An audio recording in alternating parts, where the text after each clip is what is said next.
Go now to dryerbuzz.com and follow at DryerBuzz on Twitter, Instagram, and Facebook. It's all about the buzz. Good morning. Good morning. You see, I put a title on there. Aren't you excited? That means that we are constantly evolving as we had hoped. You hear that? That's me turning to a blank page starting this day, not with blank thoughts, but with a blank page. And I put a title on there. The title was Wake Up Fighting. No, it wasn't. I was trying not to say that, and look at it. It still came out. Wake up planning. I didn't want to say that, but that's what I did. I woke up fighting the plan, y'all, because yesterday was the time when my week switches, when I know like all my burn days for the week are done, and my Thursday is such the accountability day that I really woke up fighting all the things that I have to do when I wake up on Thursday. Like the time that I wake up, the things I have to do immediately, the plan that I have to have. And I really woke up fighting that plan. I was like, and it's one of those days I want to get started early, but I shouldn't get started too early because I know that I have to go long and go late. And so I try to cut short my Wednesday, because Wednesday is like my Saturday, or my Sunday rather, because Thursday is such a grueling day in every aspect of everything that I do. And another part I'm fighting is because just yesterday I decided to do a little something different in my routine of my face care, skincare, and I used something that I was like, oh, this has been sitting around a while. Why haven't I used this in a while? Let me go ahead and try it. And it made me, I had kind of like, I guess, a reaction to it. I don't know if it opened up a pore or I went out too soon after doing it. It made me susceptible to that viral infestation that goes around called the common cold. Okay? And so, and all day yesterday, I'm like, it's like the minute I did it, I felt it. It's like, uh-oh.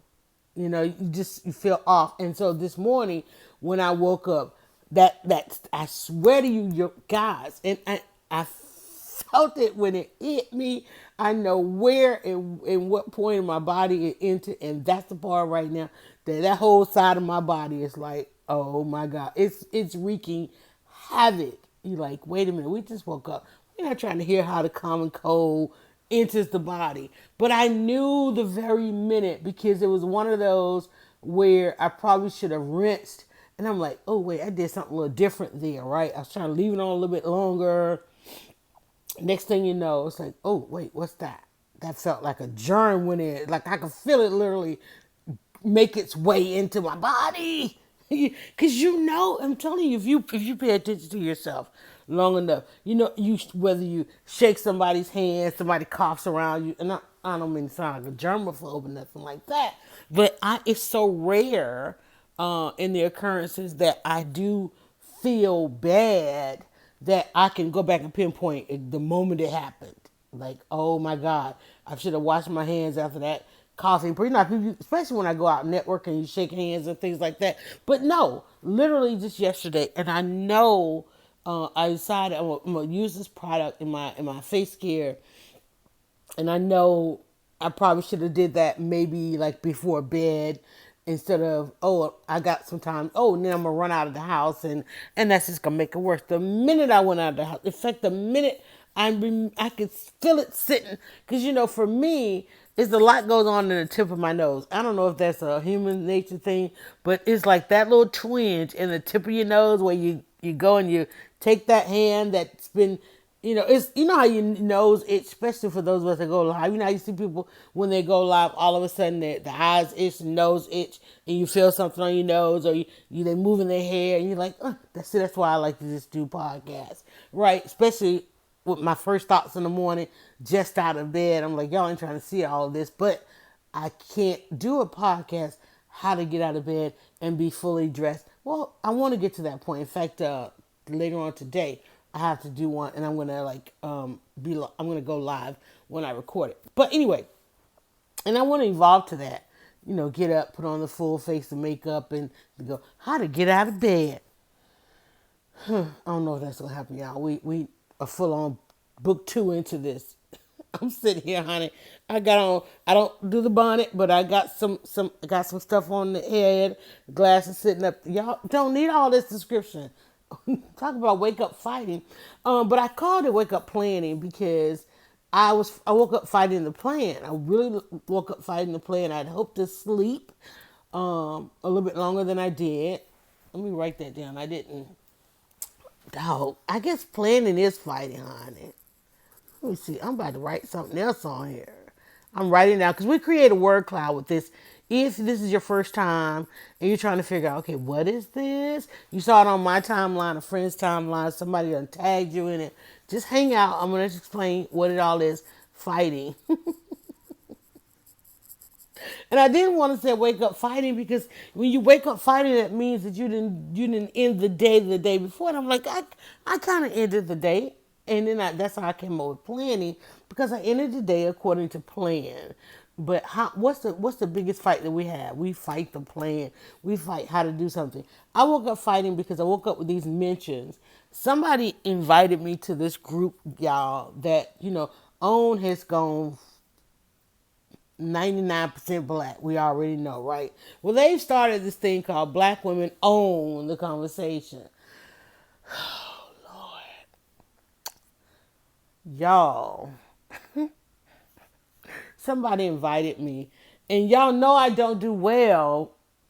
You already know I don't do well. So somebody asked a question, a simple question. Would you date somebody that was impotent? Right? And I'm like, and see, this is problem number one. Okay? If you are not single, why are you in the conversation about dating? Like, really?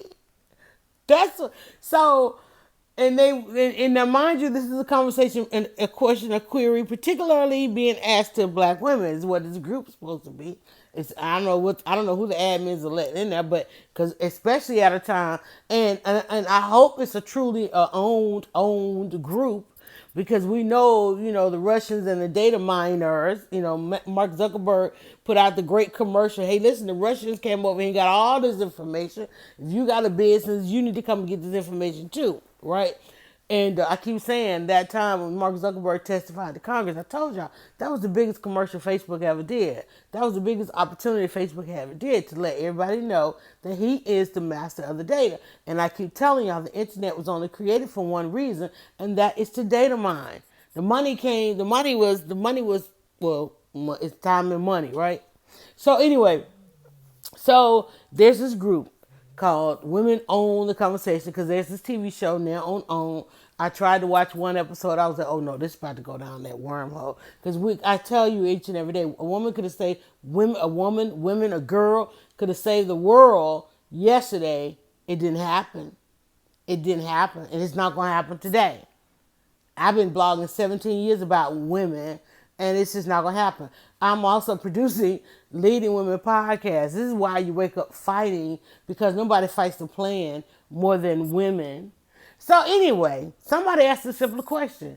Would you date somebody that was impotent? Or what did it say? And it gave another thing. Or do you have to? Basically, would you, if the person had all these other qualities and that was just a missing piece, and everybody was on there like, no, whatever. And I simply said, but we're single, even though all of these things already exist. So clearly the answer is no. Because people make sexuality a large part of the conversation. Even though those who are coupled rarely become intimate. Okay, that's not even that falls out of the equation so fast. When you got to sit down with somebody and do bills, you ain't really and go over bills, and then and that part that makes you impotent. Running the household with somebody takes, and I'm talking to single people. Y'all can tweet me at DryerBuzz. Let me know what you think. Okay, so I simply said, but we're single. What does that tell you, right? Like, I mean, it's a widely quoted, often given in every scenario stat about black women, largely single, right? Whether you're with somebody and y'all together this week, next week, fighting, whatever, I don't know. Whether y'all been together 30, 40, 50 years, that's not the thing. It's like, it's sad, would you date? And I don't think that, and this is the, like I said, the number one problem we keep having is those that aren't single keep coming into not only the scenario, the question, but the entire scenario. They don't present these things up front to the single people. You know, they wait till you get invested, and then they go, well, I was kind of, I'm trying to decide between. Can the single people have this? So anyway, because I said we, somebody then proceeds to answer, well, I'm not single. Gave me the, I don't know if they got a man. I can't remember if they said a man or what. Because we already talking about the whole LGBTQIAP. Like, how many more letters y'all need to describe what's going on there? We're going to dial y'all back to Q+, okay? I've said it today. It might not be a thing for another 5 years because you got to wait. I don't mind being a pioneer at all. I know it takes me. I know I got to keep saying it. Y'all are Q+ because we are confused. Y'all done took every letter. What letter is left? Do we even have H for heterosexual? Is that all we get? Then people want to know, we got. I'm not finna fight y'all over these alphabets. I'm not. All right, y'all can have Q+, and we'll just be what, H? I don't know. Why do we have to be? It's like, why? Why? It's like, and I get it. We need it because in a discussion about people being single, here comes this person needing to tell the world they're not single.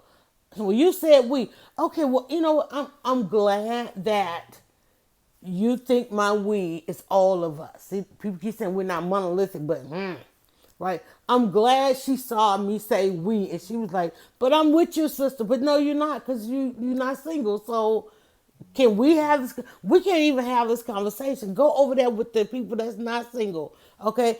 And I'm like, but yet, are we going to get stuck here? We can't even, answer the question? Well, you said we in a forum. Right, because it's a whole bunch of discussions going on in the forum. Why you got upset? Because we over here talking about being single. Okay, I'm like, what? Why? And then not only that, you had to see my comment to a discuss. You had to troll all these comments to find something for you to fight about, because this ain't your fight. And you certainly don't want to get in a text war with me. I'm like, because, hey, I love a good one. And I was like, don't make this difficult. Please, let's not get caught up on this one word, we, and just, why? Anyway, I'm stuck. Let's write that, stuck. So then, and mind you, when I started watching the episode, I noticed, oh, Lord, it was taped in Atlanta.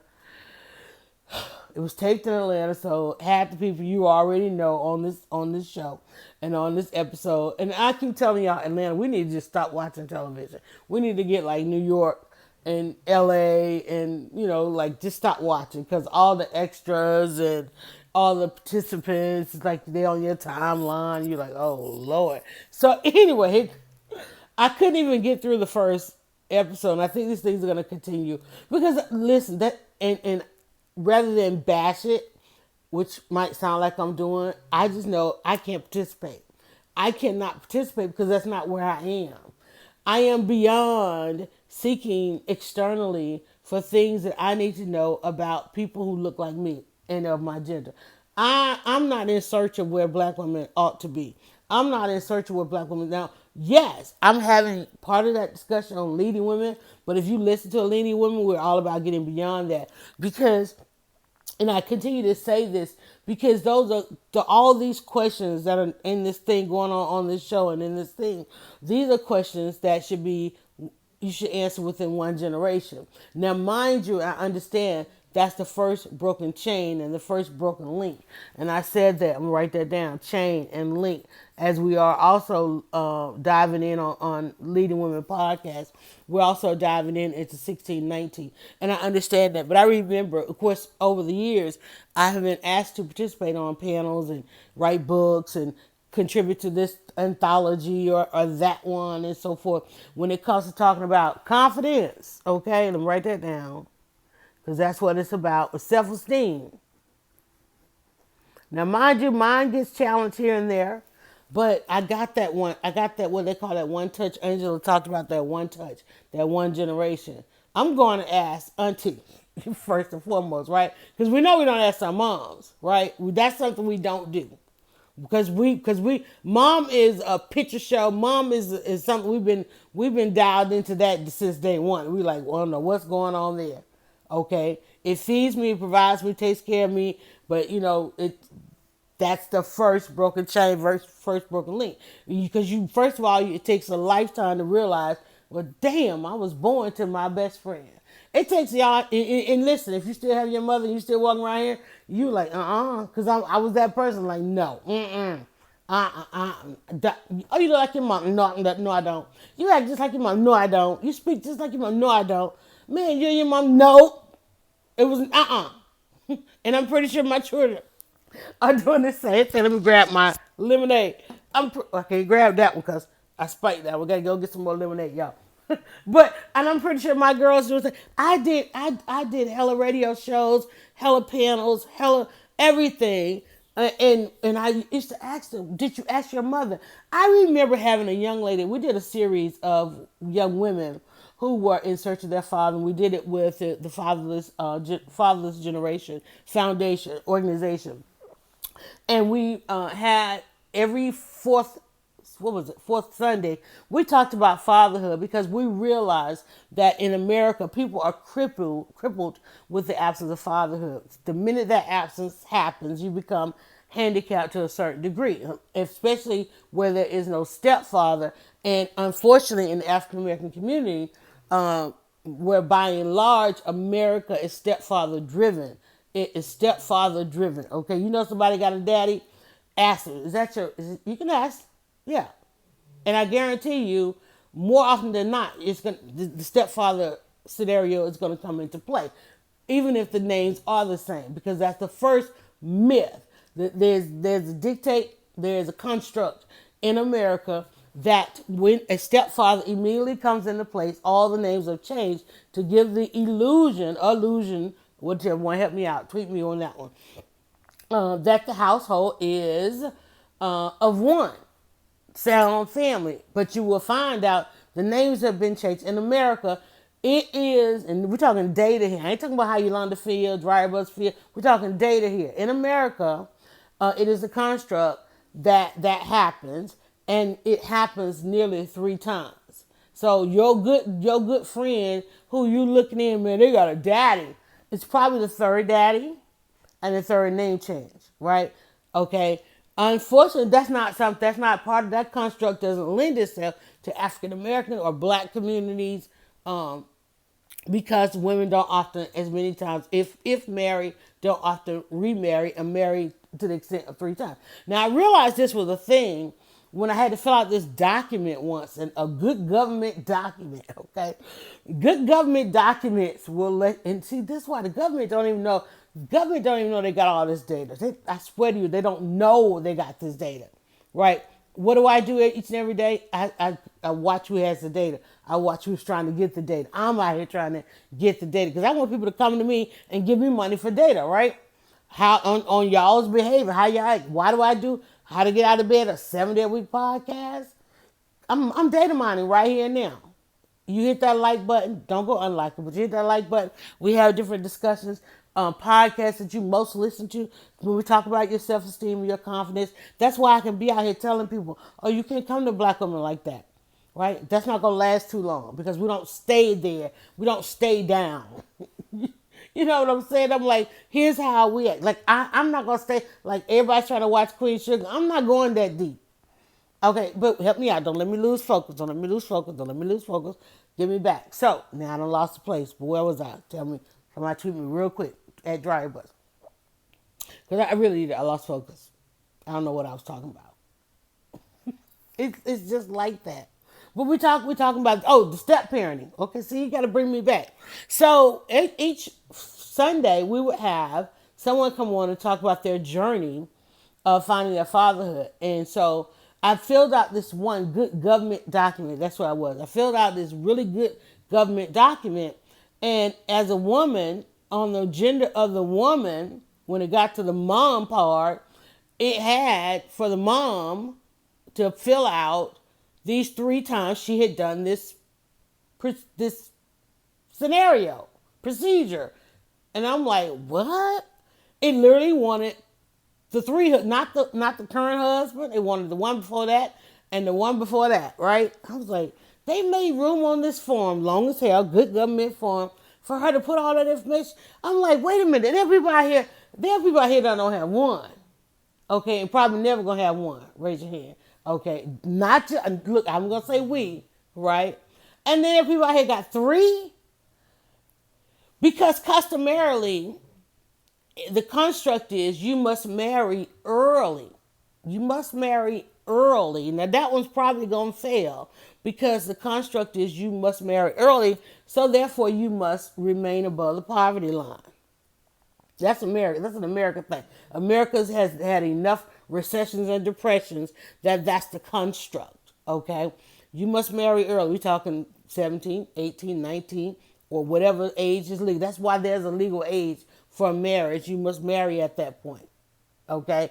Knowing that one's going to fail, but forever and a day from day one, you are above the poverty line, hopefully, right? Because those below the poverty line seem to be the ones that marry more often, right? That one's going to fail, but immediately the second one is readily and available. That one's going to fail. Immediately the third one, if y'all haven't seen how some of these people operate, the third one, you tired, y'all, you done. You're not divorcing no more. You're going to put up with everything else. It's like, but all of it was basically to help you live above the poverty line. I know if y'all got comments and things like that, know that I'm broadcasting and we'll come back and get in those comments afterwards and so forth, and that we are recording this live and the dog is just snoring. We're recording this live and it's going to end up on the podcast platform. So then I get over there to the man and the male, the father or whatever, and it's not asking all of that. And I'm like, okay, but why? I'm confused because so it's a construct that the woman must marry 3 times. That's 3 men. So why is it only asking this? Why are they data mining all that information of the woman and the men? And I can't remember. I don't think it asked that. I know, in fact, I particularly know. They just wanted to know the current information or the father, whomever the information you decided to put there, and so forth and so on. But that's where we are. That's the plan. And on the other side of the spectrum, I guess we over here fighting that plan. But that goes on. There's so many, back to the group. And one of the things is because we have to spend so much time in these groups. And y'all, if you follow me on any platform of social media, particularly Facebook, you know one of my pet peeve has been these quote unquote safe space groups that women have created and how they police them and control them and how many times, how soon, we always start the clock and how fast I'm going to get kicked out. So as a matter of fact, I can't even start a conversation I don't know who can start a conversation. I guess you have to be in the group. Somebody invited me and I've been approved. Oh no, I probably hadn't even been approved yet because I think it said over 10 course of 10 days. I'm like, it said there was an invite because I was like, why am I seeing? Because I'm like, I don't think I want to watch the show, but all of a sudden I was seeing the discussions going on in the group, and I saw who added it. Finally, I looked into it. I'm like, okay, this person added me, and it said accept the invite or decline the invite. And then it said I would see this activity for like 10 days.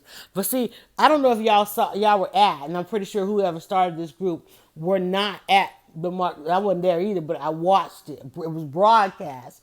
Mark Zuckerberg a couple of years ago did, and one of the developers conference were all around the groups and how they were going to encourage the groups, because they realized that some of these groups were massing, amassing, was they were growing to by leaps and bounds, where many of them unexpectedly had millions of members. And so Mark, those groups that had millions of members and these large numbers of memberships, invited them. I think they went to Chicago. I know it didn't take them all the way to the West Coast. I think they went to Chicago, and then he made this announcement. You know, he propped them all up there and told them, you know, great job, because they had done something on Facebook that Facebook hadn't even intentionally allowed to happen. And this wasn't what Facebook was for, because Facebook thought connecting you with your friends and your ex-lovers and your schoolmates and all that was about the business. But that turned out not to be the business, because you know y'all wasn't making them no money being friends and family, right? So they realized, wait, we making why is all this money coming in by these ads and all this activity and this information, this data that people want out of these groups. So he took all the people who had these large groups, and they went to Chicago, and he put them all on camera, like, this person has this kind of group and this person has this kind of group. One of the things I blogged about was he asked a couple of female and a male to stand as I sip my lemonade, and both of them had groups that had over 1 million members. And I remember there was a black female. I can't remember if she was African or African American. I think she might have been African, because her mission was global. And African American women don't do the global thing, right? They don't start stuff and think it's like, oh, it can go global. So on a global scale, so I think she was African. That's not shot fired, y'all. I operate on data, okay? So she had started a group, this particular female woman, and it was a global group of women, and it had over 1 million members, and it was, quote unquote, their safe space to go in this group and to talk about things from one continent to the other, linking up in all their flaws, right? And to get beyond all their flaws to their confidence and their self-esteem. So Mark Zuckerberg had her standing. While she was standing, the camera was on her and him. And I'm watching this, and he starts to talk about what Facebook realized it had in these groups and these group owners. And as he was talking about what he was now going to mine from these groups, all of its data, I watched her face change, because she created this group for women to have as a safe space on this free and public platform. It was a closed group that women could come in there and feel like they could say anything, could ask anything, and not be subjected to people like myself that might say, okay, let's apply some logic, right? People don't like that. That's what I do. Now, what if we apply logic? I've been at a number of tables and a number of rooms with people where I say, okay, now here's the logic, and they say, get out. All right. That happens each and every day. Y'all are probably saying, right, it's too much logic on this. We just want to get out of bed. You cannot get out of bed each and every day unless you apply logic and learn how to state the obvious. Okay, so the obvious was that she was highly disturbed as she stood there trying to smile with this camera on her. And we watched her entire demeanor change as Facebook, through Mark Zuckerberg, through his position at Facebook, said that we are now literally going to troll every comment in this group. That we are now, and we're gonna develop in his love for artificial intelligence and his love for data and making money, that everything that people say, they're gonna listen. And he disguised it in a way such that if there is someone in the group and they may seem that they are on edge, or they may seem that they need some support, the technology is going to provide them with resources or reach out. You notice, have y'all know? Well, I hope you noticed that on that there's now this thing, instead of saying like feedback or report, there's this thing to get support. So all these different options come up based on what you say. Everybody's trying to figure out, like somebody posted yesterday, they went out and they bought a rug, and then they came home not saying anything to anybody, going about their day. They went to a particular store, they bought a particular rug, they got home, and now the rug was on their Facebook and from this particular store, the exact rug they bought. Now, mind you, they think that they went about their day going into the store, getting that rug, not understanding what had been subliminal. But what they don't understand is maybe it is you like that page. You know, you were speaking out loud. You might not have text. And she said, I didn't post it, I didn't text it, but you completed a transaction by which your phone was privy to not only the everything when you walked in that store with your phone logged into Facebook, okay? Don't tell me you didn't have your phone with you, because how many of you got your phone in your hand? Never mind the facial recognition, because you know I could live stream. In fact, I live streamed my dad the other day, and it said, "Okay, you want to tag?"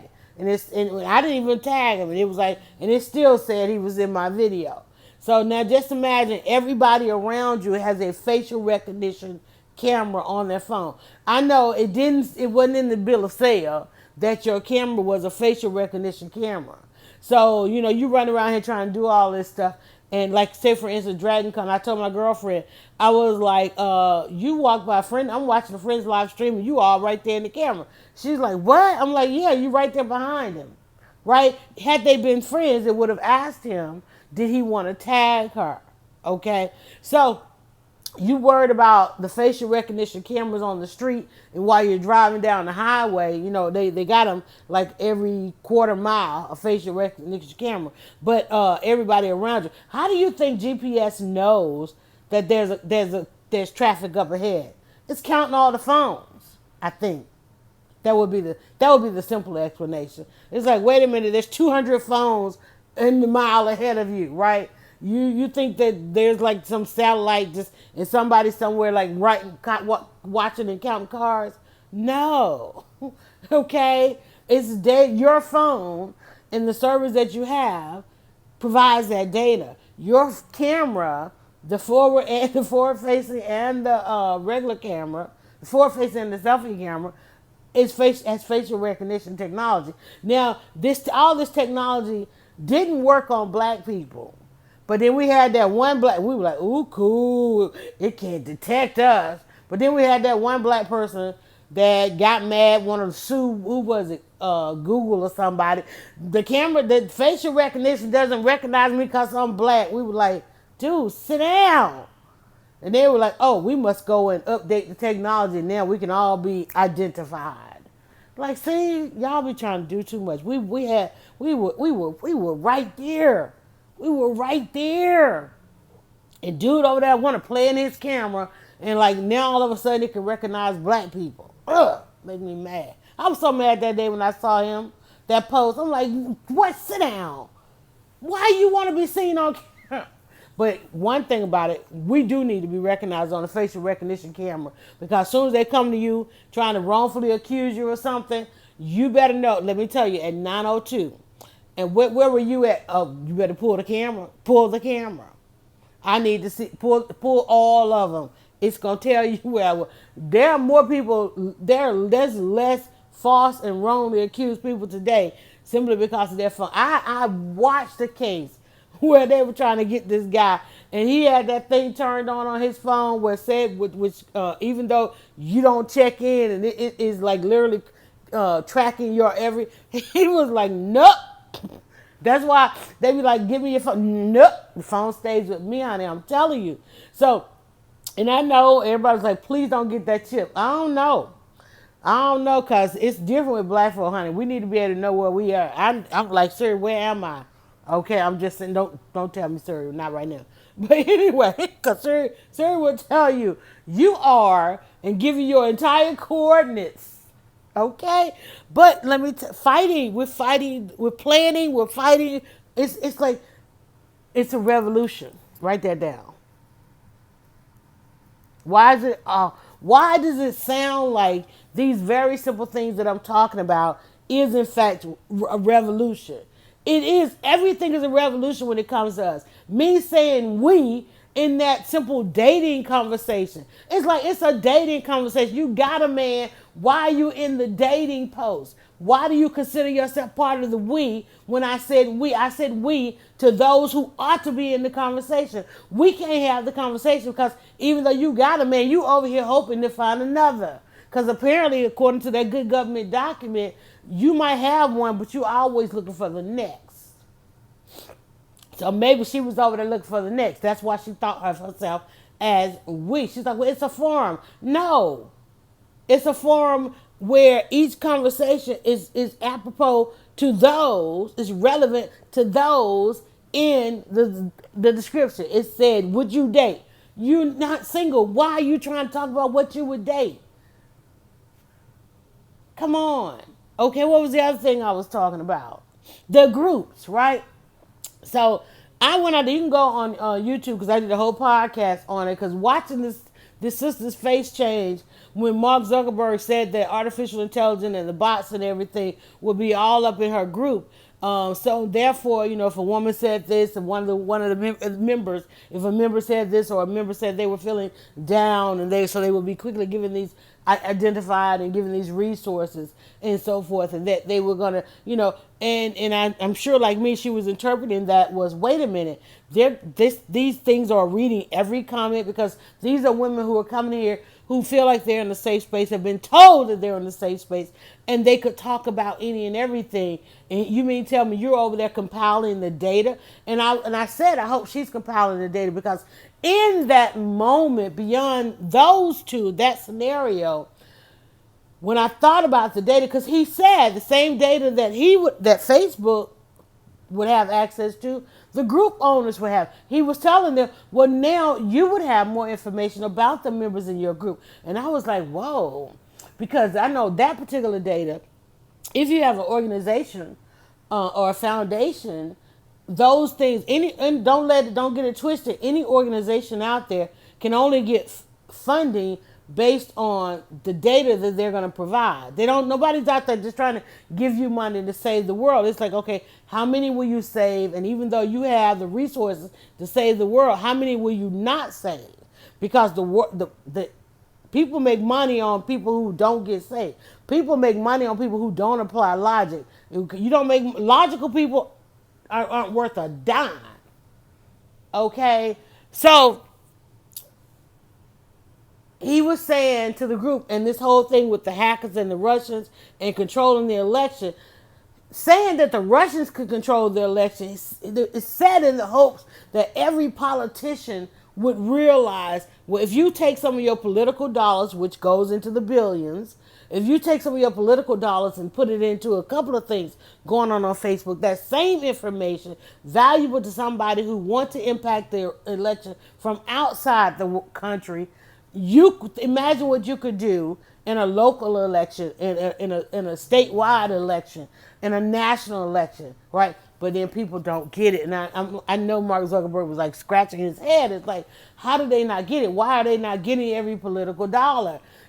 These Democrats. I mean, come on, how many Democrat debates? Let me tell you, during the first debate, the only commercial I saw that night and then on was Biden. And the next debate I saw, and these were targeted to me.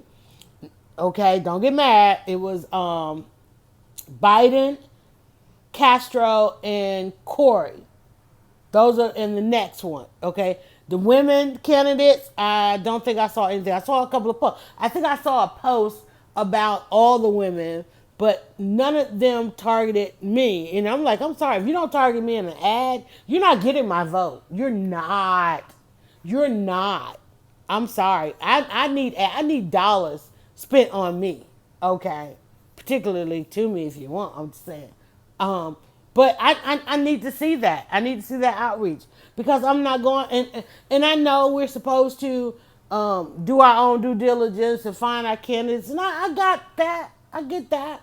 I probably already decided. Okay, whether to vote or not vote or whatever. I'm probably already decided because I'm looking at the data. I'm applying logic. And the logic is all them people up there talking about they want to be Democrats. I'm like, okay, y'all ain't doing nothing, but y'all ain't doing nothing, period, right? The one candidate everybody wants in the race won't get in the race. Seriously. Okay. Keeps saying no to every level because they're holding out for we don't know what. But anyway, we fight the plan. That's why I wanted to say wake up fighting.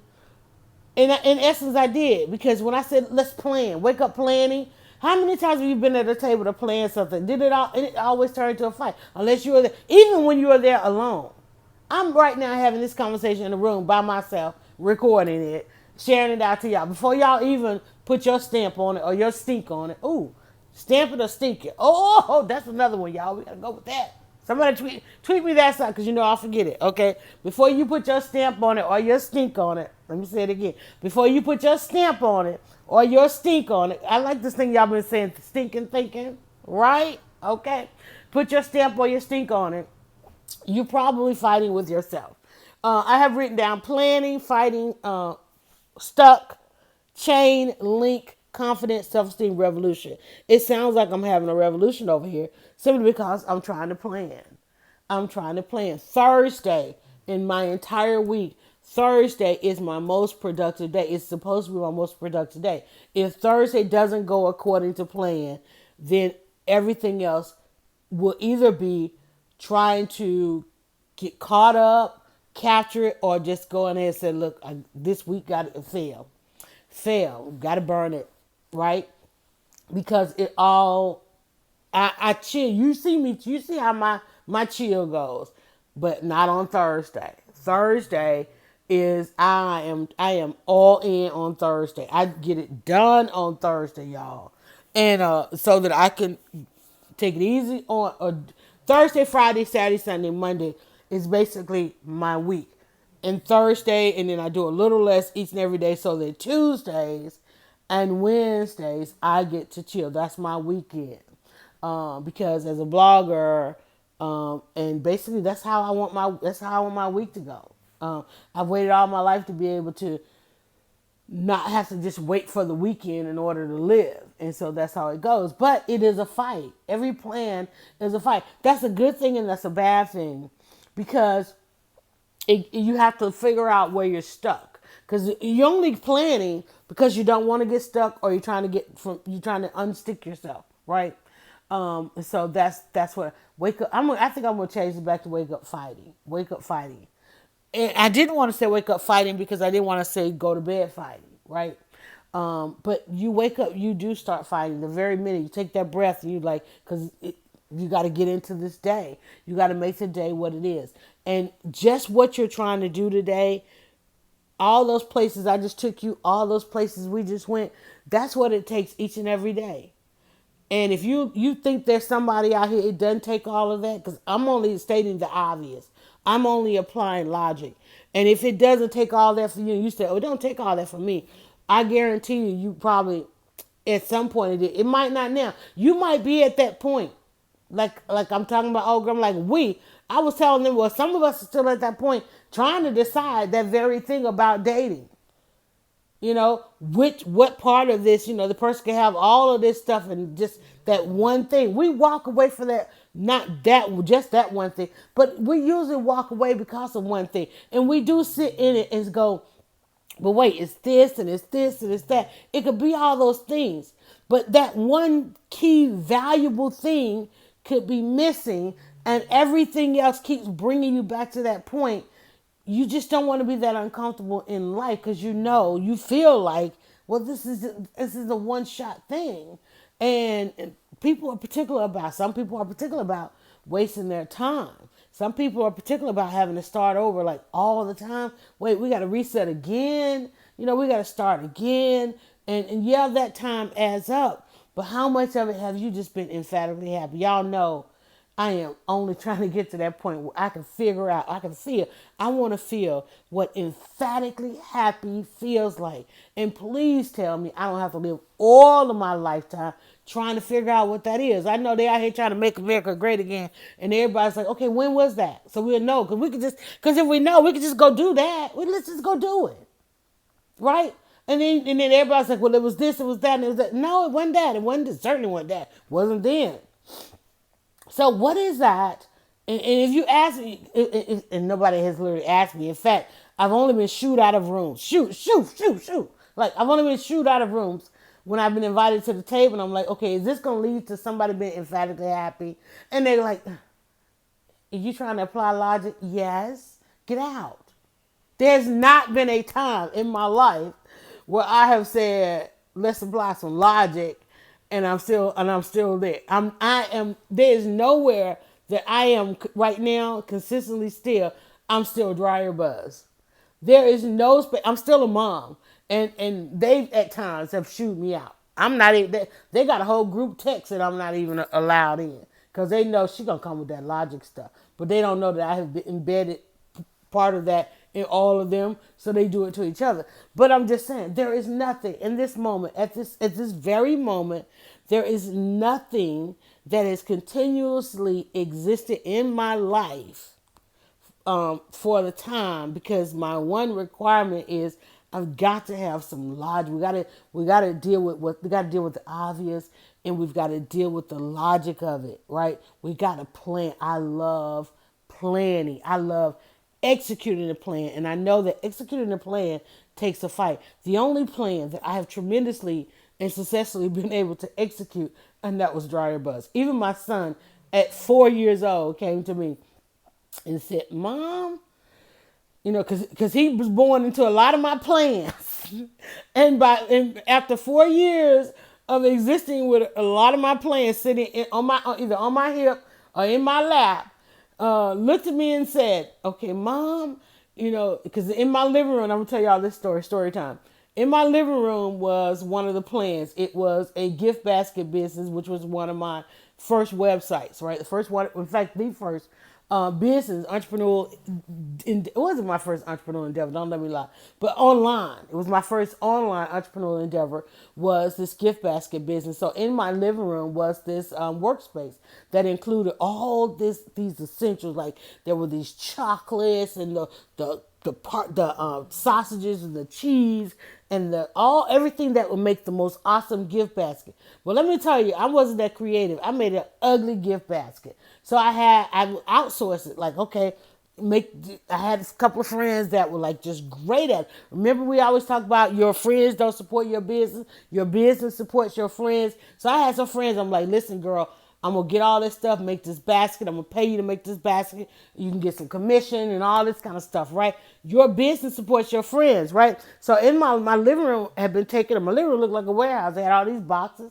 I had found all these places I could buy all this stuff on time, right? Like what? And so, and at the same time, I was podcasting. I had this whole online life. It was global. I had a whole global online life. Okay, nobody knew me here in Atlanta, but they knew the hell out of me over in the UK, Australia, Desert Storm, Afghanistan, all those places, right? I was known all over the world. And lo and behold, so I started when I would do the podcast. I would say I'm live from Atlanta. I was podcasting with this group, right? And it wasn't even called podcasting. We did the whole pirate radio and all that kind of stuff, right? Destiny Radio, all that stuff, whatever. And so I would always say I'm live from Atlanta because one person was live from New York and live from this, that, and the other, whatever. And I used to do the entertainment and news and all that. I did the entertainment and the news on this thing. This is back in the 90s, y'all. I'm talking about like way back, 90s. Because my son at 4 years old would have been, 99. So right around 99, I had all these endeavors going on. I had this website selling these baskets and these gifts, right? It was $20gifts.com. Somebody go get it because I ain't got it no more. But anyway, it was $20 gifts. And you can go on there, you can buy a nice $20 gift, and it was shipped and all that kind of good stuff, right? Yeah. I was like one of the first Amazons. Okay, anyway, that's what happened when you're a pioneer. Nobody's like, I don't want to put my information online. I don't want to put my data online. Can I pay it in a check? Hell no, you can't write it. How you going to write a check? It's online, right? I don't want my information online. I don't want my credit card information online. Can I bring you the money? Can I meet you? I'm like, oh my God, can we... Like, can I meet you and give you a check? No. It's like, it's online. I know it sounds funny today because everybody's information is online, but that's what I had to deal with. That's why I had to abandon it because people didn't want, but I'm like, okay, so you don't want your information online, but you want to give me a check that has not only your name, your phone number, your address. I can ask you to write your social on there, and it's going to give me your routing number and your account number. But you want to give me that. You don't know me from whomever. You want to give me that. And I had to explain, do you know I could take that and pay my bills for life? All right. Take everything that you have. Right? Understand. That ain't encrypted. You're going to hand that to me. Right? But if you go online, I would end up with none of that information. I would end up with just your order. So I got tired of it. My son came to me at 4 years old because that business frustrated the hell out of me. And my children, watching this frustration, my 4-year-old, with his ulterior motives, came to me, and he's like, "Mom, you really love your podcast. You really love Dryer Buzz because I at that time because I was known all around the world and saying I was from Atlanta. Everybody wanted to know about Atlanta, so I started a website. Um, I started a website with all this Atlanta information on it because, Atlanta wasn't digital at that time. You couldn't get information about Atlanta online. I was one of the first. And so then came, this is 99. So he said, you really love, online and doing your website stuff. And so I spent from 99, 2000, that echoing in my head. So 2000, I went from 2000. I started a website, and I can't remember. I really can't. I think it was called Distributions. I think that's what it was. Before Dryer Buzz. So I got the idea to start doing that, building these websites. I think I used GeoCities, a couple other things because I was driving all this traffic from doing this international podcast to this website because I remember the guy who hosted it called me and he was like, are you watching the data on this thing? And I was like, what data? He's like, this is like a lot of people like reading this thing. You might have something here. And so in 2000, I started researching and started learning a little bit more about how to build media, right? As publication. Like, what if I really turned this into a full-fledged publication? So from 2000, got the idea from my son, like, you should go with that. That's what you should do. And because he literally said, Mom, that makes you happy. That's literally what he could tell the difference between one business that frustrated me, okay, and the other that made me happy. And he said, I like you happy. And he was like, so you're going to do that part, right? He was trying to get the permission to go eat the candy, right? He ate so much chocolate that he don't even eat chocolate to this day. He ate everything. He went through all the boxes. I had to go in there and find my baby in a box sleep. He done just ate himself sick trying to eat all these goodies that I had that I was no longer going to do the gift basket business. I'm like, well, I could have sold some of that stuff. He was like, so if you're going to do that, can I eat this? I'm like, okay, go ahead. Make yourself happy. And which he did. To the point he won't even look at any of that stuff anymore. So from 99 on to 2000, I started building this online destination for people that wanted everything in Atlanta. And it grew. It started growing in the hair salons. That was one of the destinations that I started it. I started a newsletter. I had made a newsletter. I had it online, and people they couldn't go online because your phone thing wasn't a thing. People didn't have computers at home. We started working on the whole digital divide, right? It's like my audience that I wanted didn't have access to this information. And so what I learned through my connection or through my audience in the UK is there was something called the Black UK and in Black everything. And I'm like, and they were like, well, we don't really have a voice. It has to be, you should have this kind of publication and so forth and so forth. And I'm like, well, it's really kind of just about Atlanta. And I'm like, wait, but then, Atlanta was like, okay, but you're Black. You should do the Black stuff. And so I had like the pool and this, that, and the other, whatever. Anyway, so after a couple of years of doing researching, and I went back and I researched all kinds of Black press and media and magazine and printing publications and owning an outlet and all this kind of stuff. And I'm like, man, these things are failing. And the only reason they were failing is because the internet was growing. And at that time, everything was moving from, and this is what really, really killed local, was everything was moving because there was so much pull to be international and global. It was killing local and hyper local.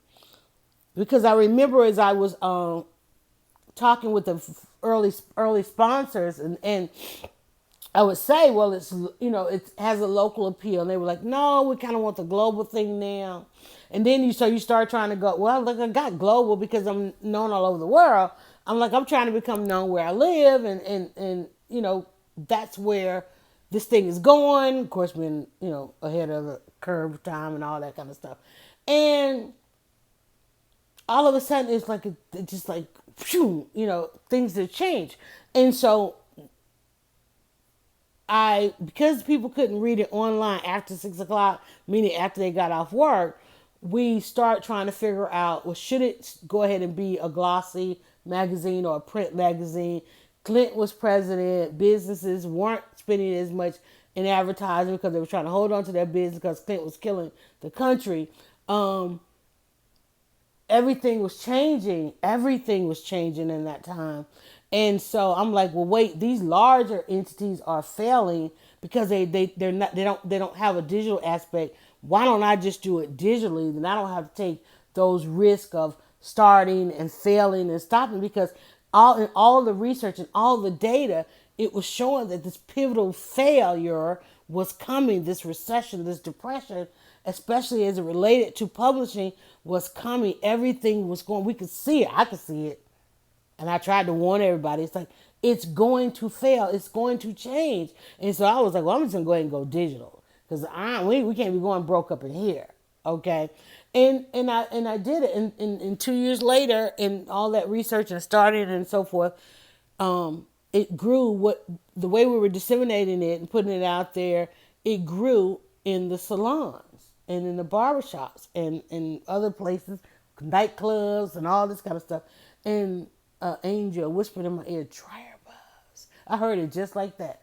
I sat up in bed, just like I sit up each and every day and do this podcast. Dryer Buzz. And I was like, wow, that's it. That's what this is. And that's what it is. That's what it's been for the past 17 years. It's been a revolution. It's been a fight, fighting the plan. I can still remember that day, what I planned to be. And I had to fight for it, fight against it, fight with it, all that fighting. I'm still fighting. But I can sit here today and say there is nothing that has been ever more consistent in my life than this one thing that I do, with is Dryer Buzz. 17 years. I know I got a 30-year-old kid. That's been a fight. I've got, see, now you're going to have me try to remember everybody's age. And she's thankful I said 30 because she's over 30. One is maybe around 29. Let me just tell you the years. 87, 90, 91, 95. Okay, y'all do the math, because I can no longer do the math. I know one, it has a birthday this weekend. He was a Labor Day baby. Shout out to the son. Labor Day this year falls on his birthday. So therefore, we got something to look forward to this weekend. And reason why it's also a fight, because it is 1 week from the anniversary of my mother's transition. So we got that. And my fight was, it's like, girl, you've got to figure out this next step before, because you gave yourself 5 years. I've been on a 5-year journey, and 2019 is that 5 year. And I'm like, 2020, there are things I said I wanted to have accomplished before we get to 2020. Lo and behold, 2020 is a couple of the swipes of the calendar down the line. I hope you have a plan. I hope you are not fighting your plan. No, I hope you are in a full-on fight with your plan. I hope you are fighting for your plan. I hope you are fighting against everything working against your plan. I hope that you are fighting against being stuck. I hope you are fighting, trying to put those chains, link them back together, because we've got so many broken chains, y'all. People who can't get out of bed. Listen, I'm telling you, find your superhuman strength that is deep within your self-esteem and your confidence. It's still there. You are still part of this revolution, and find it all. Take all of your strength and bend that chain back together. Reconnect. When I got in, I'm not even in the group yet, and I'm probably not gonna be granted into the group. I'll be kicked out because they're gonna be like, wait a minute, these comments, she coming in here she coming into this safe space where we get to whine all day and talking about some damn logic. Ain't nobody up in here trying to get no logic. Ain't nobody truly trying to heal black women who own the conversation. I'm telling y'all, do y'all know that it is a construct, not just here in America, but it is a construct on this planet. That's why that show is called Black Women Own the Conversation. There is a construct on this planet in a global society that black women can dictate the conversation. We can, that's why we are so much kept out of it, because we come in with the logic. It's like, wait, that hurts. Logical. Wait, we're doing this wrong. Logical. Well, here's how to get that done. Okay, it's a stereotype. Hire put a black woman in charge. That's the biggest stereotype. Why you think everybody wants Stacey to stop trying to run for governor, stop trying to be vice president, and go ahead and run this thing? Go on, girl. Go on and get that Senate seat. Go on and get through that freshman year. Go on and get on some of those, become in charge of some of those committees. Go ahead and get on in there so Nancy Pelosi can stop trying to hold on and pass you that gavel, Speaker of the House. Speaker of the House is third in line for president. Okay? I'm just saying. Stacey, and whomever Stacey's listening to. Okay? That wave is like, girl, you let that whole tide come in and go out. Ride that way, right? I'm just saying, okay? You better recognize. Call on all your, because they already think you're magic, right? Here come the leaf blower. They already think you got super, put those chains and those links back together. Those of y'all over there in the Black Women Own the Conversation group, if y'all let me in, yeah, I'm coming with the logic. I'm going to help you with the stuff. I'm going to tell you where your self-esteem. And I understand the first broken chain is from us into the next generation. But that's the first chain we have got to reconnect, is that one. And I hope my daughters do. And I know, even as a mom, there are things that I'm like, why didn't you just ask me? As a mom, the first thing you say it all day. Why don't you just ask me? Because they don't. They don't ask. So you best to be just displaying it anyway. I display a whole lot because I know that they don't ask. And oftentimes it's a wonderful thing that they don't ask, because they don't want to put you back into that space. They don't want you to go in that space. I saw a friend of mine, not a friend, but Facebook terms, and he was live, and he was talking about these answers he needs in his life. And I literally asked him, have you thought about asking your mom? And he was like, as all of them said, what I talked about, remember I said I did this on fourth Sundays for years, y'all. Asking her, well, why didn't you ask your mom? And he says, no. He says, because that's going to bring up the pain and the trauma. And I don't want to put her back in that space. And then she's going to be mad at me. And we're going to go at it, because I can't go to her with this. And I'm like, but it's continuously bringing you to a place of where you saying it's traumatic for you and you need answers. And she's literally the only person that has the answers. And you're saying that you can never go to her to get these answers because you don't want to go back into that space, because he's asked before and she's decided she was not going to give him that information. And I'm like, but you got to let her know you're here again and you're forever going to be here, and you got to have it.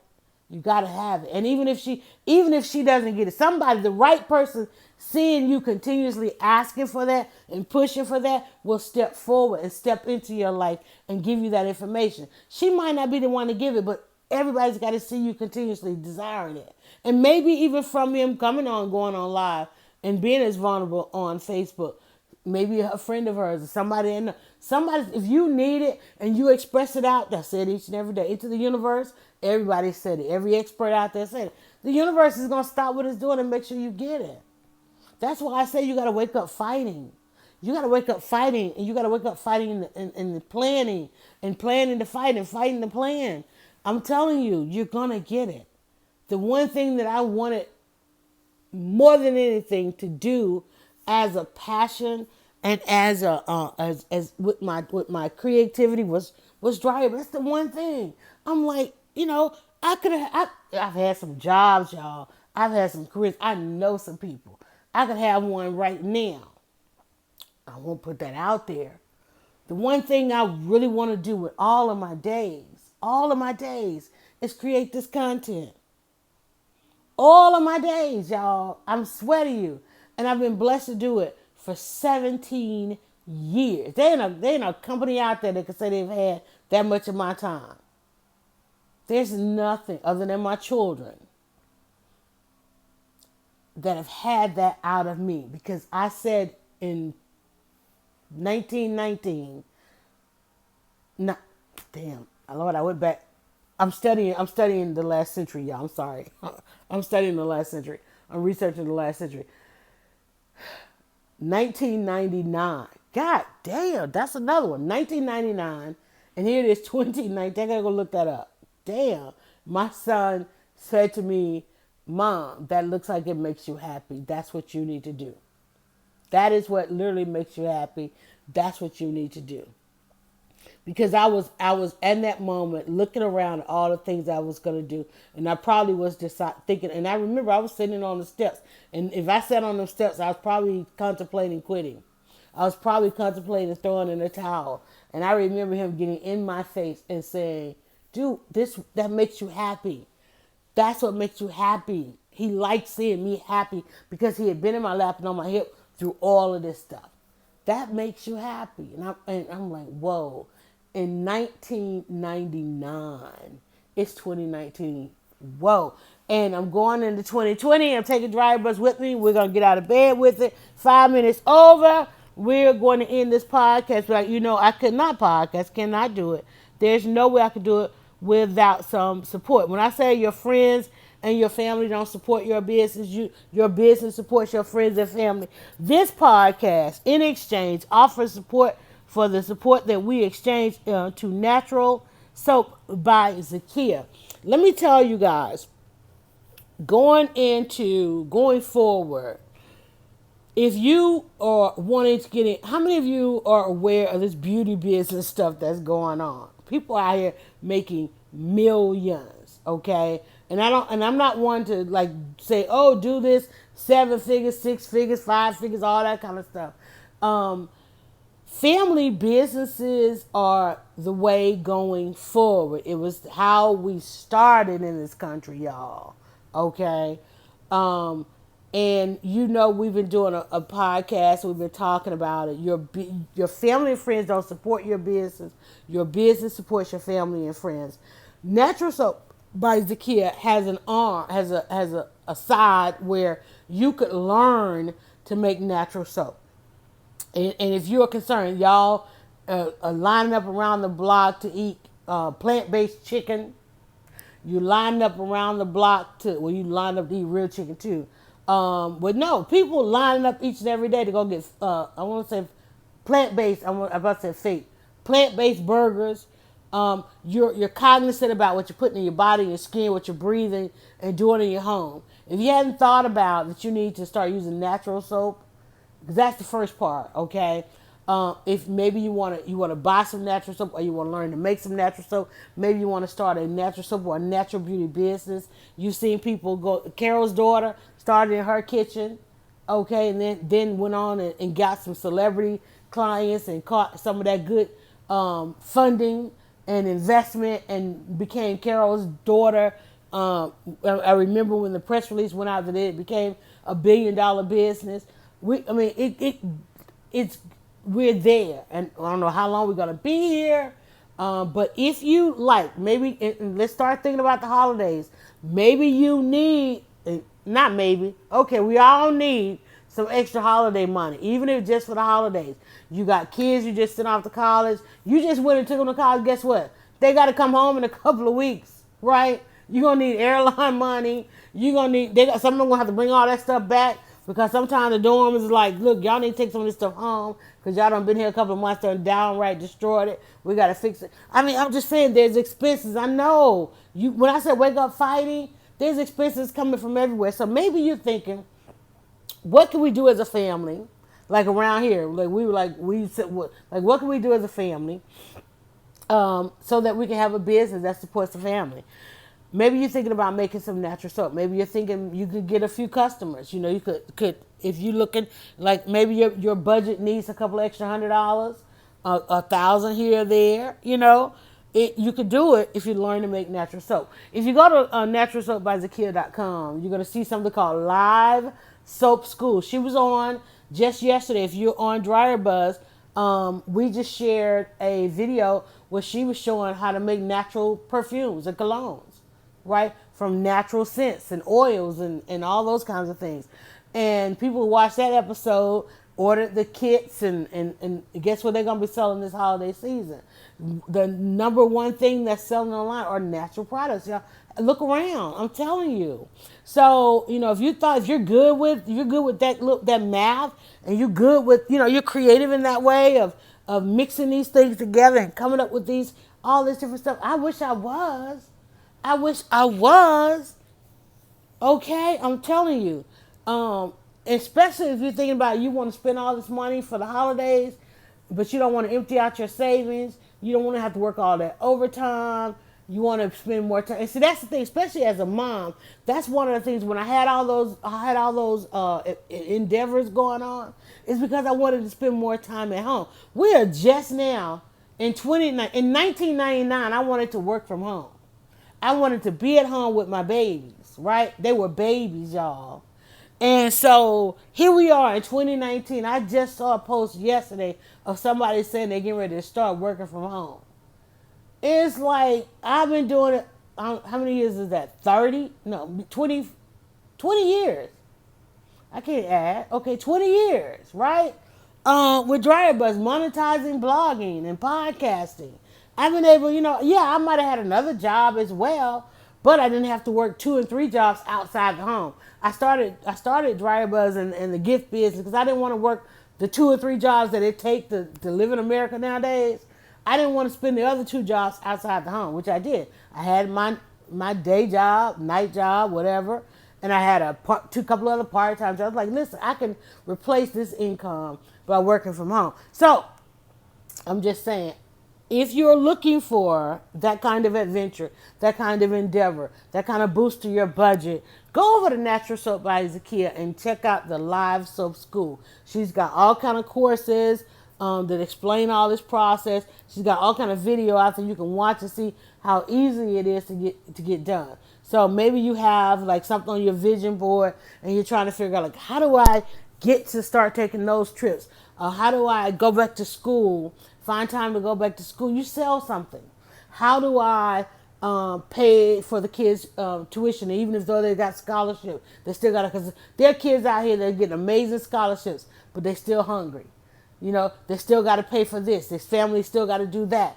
You sell something, y'all. You sell something. That's the American dream. People keep thinking the American dream is to go get in debt. No, the American dream is to be debt free. If you want to be debt free, you sell something. All right. Did you know that you can sell natural beauty products? Did you know? And let me tell you, you can start today. Go over to Natural Soap by Zakia and listen. Wait, before you click and buy anything, use your discount code DryerBuzz. Before you even go over there, go over to our page. Look on the page. You're going to see some links, and I'll share it in this one as well. So anyway, okay. Another way to do all of that is go over to Deely Inspires. DeelyInspires.com. DeelyInspires.com. Maybe you want to do it like I did it with books, writing books, taking all of my skills and expertise and I wrote 27 answers how to do everything. I wrote 27 answers how to create buzz, 27 answers how to grow your business, 27 answers how to become a household name, 27 answers how to rock live streaming, 27 answers how to rock a hashtag, 27 answers how to rock like Beyonce, 27 answers how to rock like Oprah, 27 answers how to rock networking. I wrote 27 y'all, I'm telling you, 27 answers, Facebook, Instagram, all those things. And I'm working on 27 answers how to rock a podcast, which will launch in pre-sale probably today. We're launching our new school. Remember 27 Answers was a answer platform. We are relaunching that on September 27, 9/27. So you'll get a chance to go back and get all of those. All of the books are becoming full-on courses. I'm recording. I'm in the studios. I'm putting all this stuff together. All of those books that are now on Amazon, all those are on Amazon right now. But they're becoming a full-on course that's going to take you through. So, but how did I learn to do that? Because I sat down and I had lunch. If you came to our lunch and learn with Desiree Lee. Desiree Lee did a lunch and learn for Dryer Buzz, then got on a plane and did the same thing across the globe on the continent of Africa. I'm telling you, that's how global this thing is. On how we're doing this, y'all. I'm swear to you. She had to travel. She changed her travel date by 1 day, came and did a lunch and learn with us, and gave us this is what you need to do over the course of the next year before we get to 2020. We had that lunch in August of 2018, and she said this is what you need to do. If you're not selling a book, or you don't have a subscription box, if you don't have a course, if you're not doing these things over the next year, and here I am just a year later, all of that now making sense. Like, wait, I need to turn these books into courses. You better go get with the whisperer, y'all. She is the book whisperer. And then not only that, she tells you how to rock Amazon. Okay, so go to DailyInspires.com. We also have their support as well. All right, and then of course part of the family business is eyelashher.com. Eyelashher.com. If you're coming to Atlanta, in Atlanta, you look for the best lash expert out there. I'm telling you, and you want to go to a professional setting, let me tell you, go to the pro, eyelashher.com, and listen, go over there and book yourself a day. You know, like I sit up and did my own facial. I can't even get a booking because she's that booked. Um, but I'm telling you, take some time for yourself and all this, because we wake up fighting each and every day, and it wears on us. And some of us start to look like we wake up fighting every day. Go over there and take some time for yourself, right? After you start selling something, that first little good little money start coming in, go over there and get your book. Book yourself a celebration. All right, and then we'll bring you right on back here. You know that if I've said anything and you need to find it, you need to go to, and you know, today's Thursday. Our podcast is a little bit long because we don't have to rush out. But go to dryerbus.com. If I said something anywhere or you saw something on the timeline, you're trying to figure out where it was, if you were subscribed to dryerbus.com, you'd have it in your email. You'd be able to go and look back and say, I think I saw this day, this week. It's going to be right there in your email. All you have to do is go back, all the things I've said, all the things I've shared, all the things I've linked. They get broken down into pieces. And like the email went out this morning, it's got things we said over the last 48 hours. Okay. So each of those emails is a summary of 24 to 48 hours of what we've done at under Dryer Buzz. Alrighty. That's all I have got to no, it's not. That is not all I've got to tell you. I got to tell you about Ask Dryer Buzz. You can book 30 minutes with me. We remember I told you we're bringing some things back into the fold. What we used to do something called 27 answers in 27 minutes. You get a full on 30 minutes. You can go to Ask Dryer Buzz. You want to know, you saw me use a tool. You saw me have a certain workflow. You want to know how did I increase in the kitchen? How did I get a 5,000% increase in activity on my In the Kitchen with Dryer Buzz, even on it only being out for a year, right? You want to know how did I rock that? You want to know how did I maintain the same brand for 17 years? You want to know how to use social media for business. You want to know how to grow your following. The three simple things. They're just three simple things you do to grow an organic following. You don't have to go and pay for some folks to like and to follow you. And you want a good organic following. People who are going to not only follow but become lifetime customers. I have people that say, hey, I've been following Dryer Buzz since day one. And I'm like, well, do you remember what I used to do? And they go, yes. I'm like, what did I do? How did I do that? Right? They come up to me each and every day. I've got content out there that I posted 10 years ago that still each day gets daily views and daily comments. Daily views and daily comments, right? You want to put that kind of content out there. You want to not only go viral, but you want to maintain that altitude. And that's what I'm going to tell you how to do that in just 30 minutes, because it's very simple. Because the minute you book, I'm going to give you the answer. It's just that simple. You're going to get the answer. Now, you can decide you can implement it right then, or you can sit on it, hold it. I'm telling you, somebody came to me and told me I gave them an answer 17 years ago. He was like, you told me to do this 17 years ago. They are just now today doing it. All I did was tell them, turn your camera on, go live. You ain't got to have a room full of, you're going to have 20,000 people. You don't have to be in an arena. Just go, just push the button. And guess what? It's going to feel like you're in an arena. In fact, you're going to reach more people than in an arena, right? Everybody. And then not only that, you're going to reach those that 100% want the information that you got. Can you imagine that? You're going to reach 100% of the people that want the information. There are only people who are still on this podcast at this point who listen to 100% of it, whether they catch it live or in the replay. They want the information. And if you want to know how to get that kind of conversion, go to AskDryerBuzz.com. Ask me. There are people that are calling, say, can I take you to lunch? Go book it. Yeah, let's go. I ain't turning down no food. That's why I do this. I tweet to eat. Okay? Yes, we can go to lunch. Go book it. Right? And then they go like, oh, I thought, no, go book it. Click the link. If you don't click the link, there's nothing else to discuss. All right, Ask Dryer Buzz is out there. Ask Dryer Buzz is also going to become an answer platform and destination where you'll be able to pre-order your 27 Answers to Rock podcast. I'm going to tell you some things about podcasts. I'm going to give you the other part about podcasting. Because a lot of times let me tell you, anybody can tell you to go buy a microphone. Anybody can tell you to go, oh, get this chair, get this mic, get that light, get the boom, get this, that, and the other. Use this app. What they cannot tell you, because they don't really know that part, and I ain't going to tell you right now, it's going to be in 27 Answers to Rock podcast. You probably like me. You bought all the mics, okay? I'm podcasting. Let me tell you, I have a full-on studio around the corner there. I have a full-on workspace to podcast. I got a kitchen that looks like a studio. Here comes the leaf blower again. We got to go, right? Where I'm podcasting right now, I'm sitting in my bed.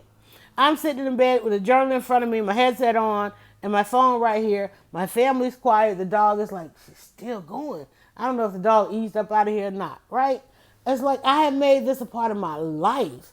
I podcast 7 days. People are like, wait, how do I come up with that kind of content? First of all, you need to know what you're talking about so that you can talk about it just like that, right? I'm going to tell you. That's the only thing I'm going to give you. This podcast is 7 days a week. It's a daily podcast. 7 days a week. I wake up with the breath of life. I podcast. I also produce Leading Women podcast. I also produce Buzz It or Bash It podcast, which is heard on Saturday. There's a food podcast thrown up in there as well as some others that I'm working with. And I am here waiting to produce your podcast. But first, I need you to learn how to rock a podcast. So you will go to AskDryerBuzz.com. There are a couple of options you have there. If you want to do a side-by-side, as you are trying to figure out and fix your social media, we have the side-by-sides that you can get for 2 hours. That's also available at AskDryerBuzz.com. But for a quick 30 minutes, you got a question, you can get a quick 30 minutes and get that done. Let's get this done. All right, guys. That's all I got for you. You know, I need you to do me one more favor. Okay, here you go. Go now to DryerBuzz.com and follow @DryerBuzz on Twitter, Instagram, and Facebook. It's all about the buzz.